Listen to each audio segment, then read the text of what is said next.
राहुल गांधी के फैसले का समर्थन 2029 की तैयारी। हरीश रावत। कांग्रेस नेता हरीश रावत ने एआईसीसी में हुए बदलावों पर कहा कि राहुल गांधी कांग्रेस और गठबंधन को मजबूत करने के लिए कदम उठा रहे हैं। उन्होंने कहा कि मजबूत विपक्ष की जरूरत है ताकि 2029 में सरकार बनाने का प्रस्ताव रखा जा सके। लोकसभा में विपक्ष के नेता राहुल गांधी इन दिनों कांग्रेस का रिवाइवल कर रहे हैं पूरी तरह से एआईसीसी में बड़े हमारे नेता हैं और कांग्रेस को एक सैद्धांतिक आधार पर मजबूती से एक सशक्त विपक्ष के रूप में, ताकि इंडिया गठबंधन भी सशक्त दिखाई दे, उस रूप में वो तैयार कर रहे हैं। और जो चुनौतियां हैं उसका सामना करने के लिए वो पार्टी संगठन को हर स्तर पर चाहते हैं कि वो चुस्त दुरुस्त रहे, तैयार रहे।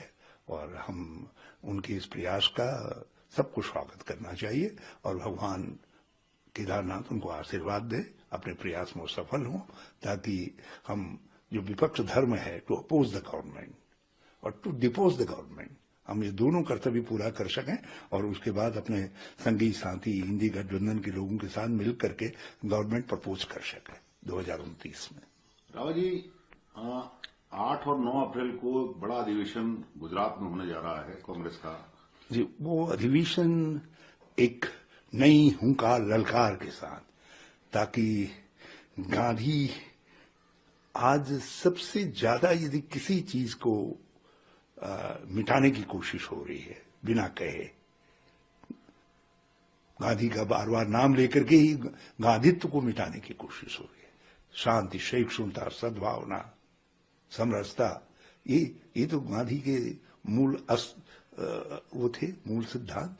उन सबको, सब जाति, सब धर्म, सद्भाव को मिटाने का प्रयास हो रहा है, उसको समाप्त करने का प्रयास हो रहा है। इसलिए हम कांग्रेस के 100 साल जो साबरमती में जो है से हम जा रहे हैं और वहां से साबरमती आश्रम से हम इनको ललकारेंगे।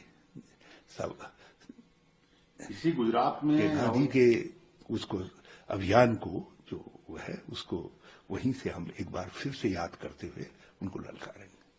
राहुल जी, गुजरात में ही पिछले दिनों राहुल गांधी ने भरी सभा में, भरे मंच पर ये कहा कि कांग्रेस में एक ऐसे लोग भी हैं जो कांग्रेस में रहकर भारतीय जनता पार्टी की मदद करते हैं। एक तरह से उनका स्लीपर सेल है कांग्रेस में। हाँ, ऐसे लोगों को आइडेंटिफाई किया जाना चाहिए जो है किसी न किसी रूप में। यदि मान लिया उस भाजपा हमारी सैद्धांतिक विरोधी है, वो कांग्रेस को मिटा देना चाहती है, वो हमारे उन सिद्धांतों को, आजादी के मूल्य मान्यताओं को समाप्त कर देना चाहती है। उनको किसी तरीके से भी जो उनसे मिले हुए लोग हैं या उनसे उपकृत लोग हैं, उनकी क्या जरूरत है पार्टी के अंदर। आपको लगता है सभी प्रदेशों में ऐसे लोगों पर कार्रवाई होनी चाहिए? मैंने कहा ना, जब नेता ने कहा है तो नेता ने केवल गुजरात में थोड़ी कहा हुआ, वो तो जहां कहीं ऐसा है तो उनके खिलाफ कार्रवाई होनी चाहिए।